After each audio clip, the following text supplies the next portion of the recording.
Hello friends, welcome to our channel learn stock charts to earn. दोस्तों, अगर अब तक आपने मेरे चैनल को विजिट नहीं किया तो चैनल पर आइए, यहाँ पे प्लेलिस्ट पे क्लिक कीजिए। प्लेलिस्ट पे क्लिक करने के बाद यहाँ पे मैंने कैटेगरी वाइज वीडियोस अपलोड करके रखे हैं।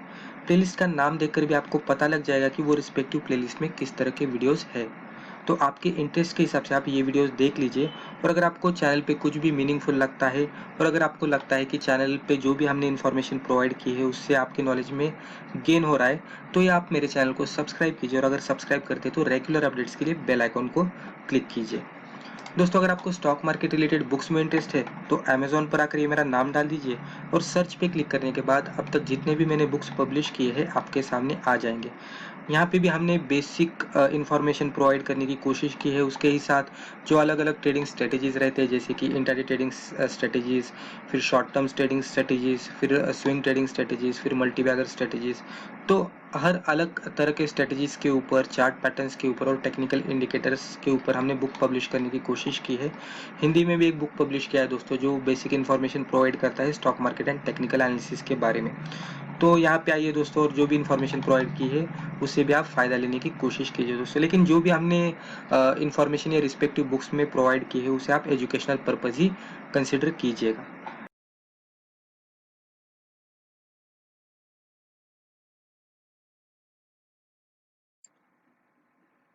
तो चलिए दोस्तों, आज का टॉपिक शुरू करते हैं। दोस्तों, आज की वीडियो का हमारा टाइटल है buy at oversold and sell at overbought. यानी कि आज की वीडियो में हम एक टेक्निकल इंडिकेटर का इस्तेमाल करेंगे जो कि हमें स्टॉक के ओवरबॉट और ओवरसोल्ड लेवल बता देता है। और उसके जरिए हम देखने की कोशिश करेंगे कि किस तरह से अगर कोई स्टॉक ओवरसोल्ड रीजन में जाता है तो हम उसमें बाय कर सकते हैं, और आगे जाकर अगर वही स्टॉक फिर ओवरबॉट रीजन में जाता है तो हम उसमें सेल कर सकते हैं, यानी कि उसमें की पोजीशन हम क्लियर कर सकते हैं अगर हम शॉर्ट टर्म में ट्रेडिंग करते हैं तो। दोस्तों, जनरली कैसे रहता है कि अगर हम कहाँ पे भी ब्लाइंडली अगर ओवर ऐसा स्टॉक ढूंढेंगे कि जो ओवरसोल्ड रीजन में काम कर रहा है और वहां पे बाय करेंगे तो वहां पे हमें एक्यूरेसी नहीं मिलेगी। क्योंकि अगर ये डेफिनेशन हमें अप्लाई करनी है तो एक सही जगह पे ही अप्लाई करनी होगी। यानी कि ऐसा नहीं है कि अगर कोई स्टॉक हमें ओवरसोल्ड रीजन में दिख रहा है और हमने उसे ब्लाइंडली बाय किया तो वहां पे वो उतनी तरह से वर्कआउट नहीं होगा, वहां पे स्टॉप लॉसेस हिट होने के चांसेस रहते हैं। तो हमें थोड़ा कॉम्बिनेशन भी करना पड़ेगा अलग, यानी कि जो भी क्राइटेरियाज रहते हैं उसके साथ, और उसके हिसाब से हमें फिर जो कि हमारा टेक्निकल इंडिकेटर है जो कि हमें ओवरबॉट और ओवरसोल्ड लेवल्स बता देता है, तो उसको हमें उसके साथ मिलाना पड़ेगा। फॉर एग्जांपल, हम चार्ट पैटर्न देख सकते हैं, सपोर्ट रेजिस्टेंस देख सकते हैं, और उसके साथ हम हमारा इंडिकेटर देख सकते हैं। और उसी के साथ फिर हमें अगर कोई स्टॉक ओवरसोल्ड रीजन में दिखता है तो फिर हम ये डेफिनेशन अप्लाई करके उसमें बाय कर सकते हैं, और फिर वो ओवरबॉट में जाता है तो हम उसमें सेल कर सकते हैं। तो जनरली किस तरह से मैक्सिमम जो बिगिनर लेवल के ट्रेडर्स रहते हैं वो किस तरह से करते हैं कि जनरली इंडिकेटर इस्तेमाल करते हैं और ओवरसोल्ड रीजन में स्टॉक जाता है तो उसमें बाय कर लेते हैं और वहां पे स्टॉप लॉस हिट होता है। तो यहाँ पे एक तरीका मैं बताऊंगा कि उसमें किस तरह से हम टेक्निकल इंडिकेटर का इस्तेमाल करके सही तरीके से हम ट्रेडिंग कर सकते हैं। दोस्तों, वीडियो शुरुआत करने से पहले कहना चाहूंगा कि अगर आपको हमारे चैनल की मेंबरशिप चाहिए तो ये वीडियो के नीचे सब्सक्राइब बटन के बाजू में आपको एक ज्वाइन बटन मिल जाएगा, उस पर क्लिक करके आप हमारे चैनल की मेंबरशिप ज्वाइन कर सकते हैं। अगर आप हमारे चैनल के मेंबर बनते हैं तो हमारे चैनल के कम्युनिटी पोस्ट में हम रेगुलर बेसिस पे पर्क्स शेयर करते रहते हैं related to stock market and technical analysis.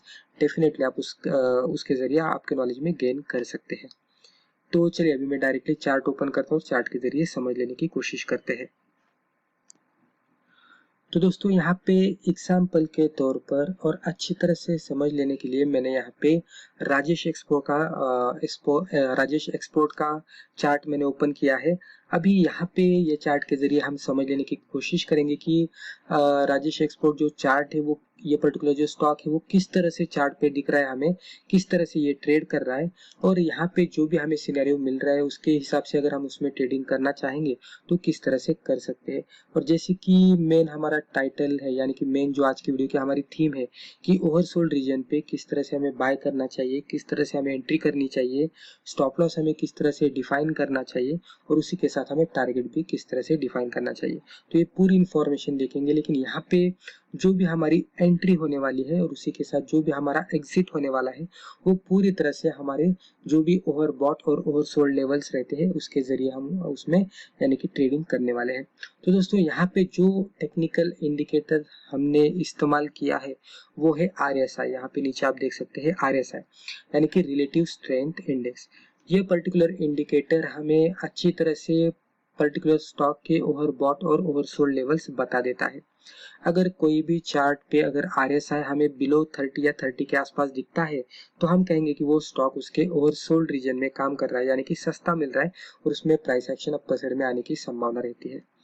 मान लीजिए अगर कोई स्टॉक का RSI अबाउ 70 या 70 के आसपास रहेगा तो हम कहेंगे कि वो स्टॉक उसके ओवरबॉट रीजन के आसपास ट्रेड कर रहा है और उसमें गिरावट आने की संभावना है।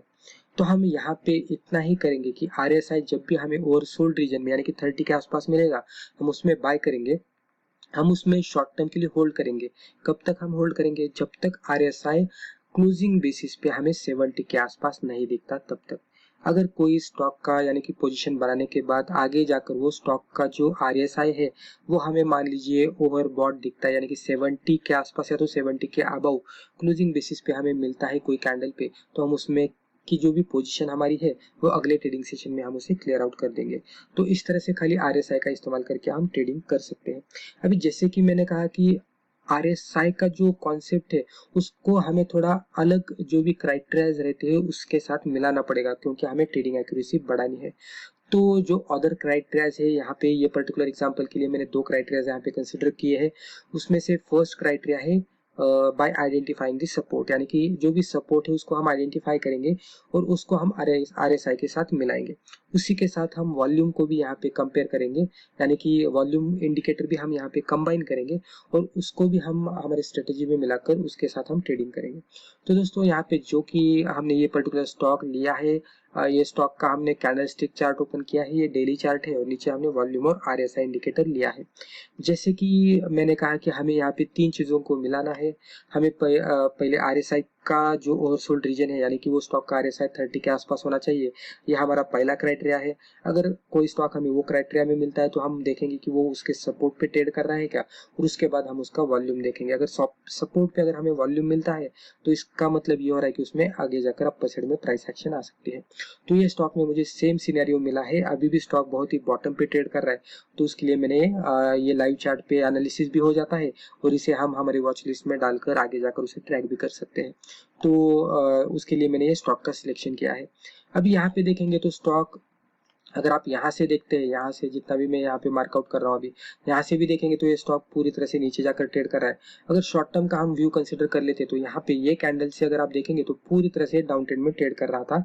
अभी यहाँ पे आने के बाद राइट, अभी इन बिटवीन अगर आप देखेंगे तो आपको बहुत बार RSI ओवरसोल्ड रीजन में दिखा हुआ होगा, तो इसे हमें कंसिडर नहीं करना है क्योंकि हमें अदर चीजों के साथ भी इसे मिलाना है। तो यहाँ पे भी अगर आप वन बाय वन कैंडल देखते बैठेंगे तो आपको बहुत से कैंडल्स ऐसे मिलेंगे जो कि 30 के आसपास या तो 30 के बिलो भी ट्रेड कर रहे होंगे, लेकिन हमने वहां पे पोजीशन नहीं बनाई क्योंकि हमें वहां पे अदर क्राइटेरिया जो भी हमारे थे वो सेटिस्फाई नहीं हुए थे। यहाँ पे वो क्राइटेरिया सेटिस्फाई हुए हैं, इसलिए हमने यहाँ पे सिलेक्शन किया है। अभी यहाँ पे देखेंगे तो ये अभी जैसे कि मैं कैंडल पे मूव आउट कर रहा हूँ, माउस ओवर कर रहा हूँ, तो नीचे आप यहाँ पे RSI की ये ग्रीन वैल्यू देख लीजिए। इसके जरिए आपको समझ में आएगा कि RSI जो है वो किस तरह से ट्रेड कर रहा है। अभी ये कैंडल पे RSI देख सकते हैं आप 32 के आसपास है, यहाँ पे 33, यहाँ पे 31, यहाँ पे 32, यहाँ पे आप देख सकते हैं 30 के आसपास चला गया और फिर यहाँ पे 34 के आसपास चला गया। तो ये रीजन में आने के बाद अगर आप देखेंगे तो RSI 30 के आसपास ट्रेड कर रहा है, यानी कि इसका मतलब ये हो रहा है कि स्टॉक उसके ओवरसोल्ड रीजन में है, यानी कि अगर स्टॉक ओवरसोल्ड रीजन में है तो हमें इसमें बाय करना है।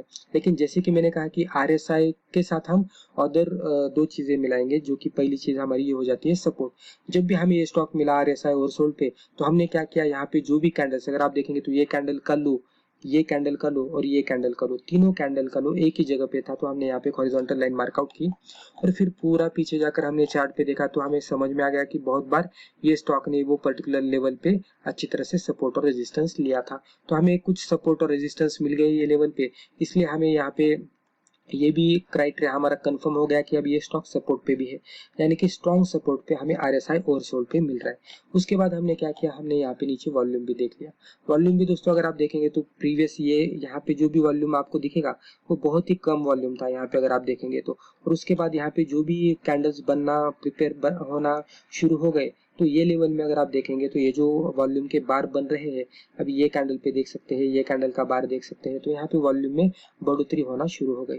तो यहाँ पे एक हमें इंडिकेशन मिल रहा है कि अब इसमें प्राइस एक्शन अपर साइड में आ सकता है। तो कुल मिलाकर हमने क्या किया, पहले आरएसआई देख लिया ओवरसोल्ड रीजन में था। उसके बाद अगर आप देखेंगे तो हमने वहां पे सपोर्ट मार्कआउट किया, हिस्टोरिकल चार्ट चेक किया, हिस्टोरिकली भी हमें समझ में आ गया कि ये पर्टिकुलर स्टॉक उसके स्ट्रॉन्ग सपोर्ट पे ट्रेड कर रहा है। फिर हमने नीचे और भी कंफर्मेशन करने के लिए हमने यहाँ पे नीचे वॉल्यूम को भी देख लिया, तो वॉल्यूम भी हमें बहुत ही बढ़िया मिल गया। तो ये तीन चीजों को मिलाकर हमें समझ में आ गया कि ये स्टॉक उसके ओवरसोल्ड रीजन में तो है, लेकिन उसी के साथ उसके डिमांड जोन में भी अभी आ रहा है, उसमें प्राइस एक्शन बन सकता है। तो उसकी वजह से हमने स्टॉक का सिलेक्शन किया। तो इस तरह से हम ये स्टॉक का सिलेक्शन कर सकते हैं। अब यहाँ पे जो भी कैंडल ट्रेड कर रहे हैं, अगर आप इसका आरएसआई देखेंगे यहाँ पे, तो ये 37 के आसपास चल रहा है। तो मान लीजिए हम यहाँ पे पोजीशन बना लेते हैं करंट मार्केट प्राइस पे, तो 491 के आसपास हमारी पोजीशन बन जाएगी। अभी ये जो कैंडल यहाँ पे बने थे उसके लो के नीचे हम थोड़ा बफर लगाकर हमारा स्टॉप लॉस लगाएंगे, थोड़ा डिस्टेंस लगाकर हमारा स्टॉप लॉस नीचे लगाएंगे हम। और टारगेट के लिए दोस्तों जैसे कि रेजिस्टेंस, जो भी रिसेंट रेजिस्टेंस हमें मिलते हैं वहां पे भी हम टारगेट रख सकते हैं। या तो जैसे कि हमारे ये वीडियो का टॉपिक है कि सेल एट ओवरबॉट, तो हमें खाली इतना ही करना है कि अभी जैसे कि आरएसआई की वैल्यू, जैसे कि यहाँ पे अभी देख सकते हैं, अभी थोड़ा जैसे प्राइस ऊपर की साइड में मूव हो गई, यहाँ पे आरएसआई 38 पे चला गया, आप देख सकते हैं यहाँ पे, राइट। तो इस तरह से आरएसआई रनिंग मार्केट में चेंज होते रहता है, हमें क्लोजिंग बेसिस पे देखना है। तो जब भी मार्केट क्लोज होता है, ये कैंडल क्लोज होती है, तो हमें यहाँ पे आरएसआई की वैल्यू देखनी है। जब तक आरएसआई की वैल्यू 70 के अबव या 70 के आसपास क्लोज आउट नहीं देती, यानी कि ये स्टॉक जब भी क्लोज आउट देगा और वहां पे अगर हम आरएसआई देखेंगे और वहां पे अगर हमें ये स्टॉक 70 के ऊपर यानी कि दिखेगा आरएसआई पे, तो उसके अगले दिन में हम इसमें की पोजीशन क्लियर करेंगे, यानी कि जितना भी मैक्सिमम हो सके उसमें हम प्रॉफिट निकालने की कोशिश करेंगे। तो इस तरह से हम सिंपल तरीके से आरएसआई का इस्तेमाल करके और उसके साथ सपोर्ट और वॉल्यूम का इस्तेमाल करके हम हमारे ट्रेड को कंफर्म कर सकते हैं और अच्छी तरह से उसमें पोजीशन बना के जब तक आरएसआई हमारा ओवरबॉट नहीं हो जाता तब तक हम उसमें होल्ड करके अच्छा खासा प्रॉफिट भी कमा सकते हैं। दोस्तों ये पर्टिकुलर स्ट्रेटेजी का फायदा एक तो ये भी है कि यहाँ पे हमें जो भी स्टॉक मिल रहा है वो पूरी बॉटम पे मिलता है, यानी कि अगर आप देखेंगे तो पूरा ये स्टॉक बॉटम पे मिल रहा है। दोस्तों अगर मान लीजिए इसमें वाकई में प्राइस एक्शन आती है और ये स्टॉक यहाँ तक जाता है, तो अगर हम इसका रिस्क रिवॉर्ड लेते हैं, तो मान लीजिए हम ये अभी ये करंट मार्केट प्राइस इसकी 491 चल रही है, तो मान लीजिए हम यहाँ पे पोजीशन बना लेते हैं, तो हमारा जो रिस्क है यहाँ से इतना ही है, रिस्क अगर आप देखेंगे तो इतना ही है रिस्क खाली, राइट। लेकिन रिवॉर्ड अगर आप देखेंगे तो रिवॉर्ड इतना अच्छा खासा हमें मिल रहा है। तो अगर आप रिस्क रिवॉर्ड भी देखेंगे तो बहुत ही बढ़िया हमें रिस्क रिवॉर्ड भी मिल रहा है। तो इस तरह से अगर हम कोई स्टॉक ओवरसोल्ड रीजन में आइडेंटिफाई करते हैं तो हमें रिस्क रिवॉर्ड रेशियो भी बहुत ही बढ़िया मिल जाता है, क्योंकि हम पूरी तरह से बॉटम पे वो स्टॉक का आइडेंटिफिकेशन कर लेते हैं। तो अभी दोस्तों ये स्टॉक को आप शॉर्ट टर्म के लिए ट्रैक कीजिएगा और देख लीजिएगा कि इसमें आगे जाकर किस तरह की मूवमेंट आती है। तो दोस्तों मुझे लगता है रिस्पेक्टिव वीडियो में हमने जो भी डिस्कस किया इससे आपको जरूर फायदा हुआ होगा। दोस्तों अभी हमने लाइव चार्ट का एनालिसिस किया है तो डिस्क्लेमर बताना जरूरी है। तो दोस्तों एज ए डिस्क्लेमर इस चैनल पे हम जो भी डिस्कस करते रहते हैं वो पूरी तरह से एजुकेशनल पर्पज है, तो आप इसे एजुकेशनल पर्पज ही ले लीजिएगा, इसको देखकर आप प्लीज ट्रेड मत कीजिएगा। तो दोस्तों आज के लिए बस इतना ही, थैंक यू।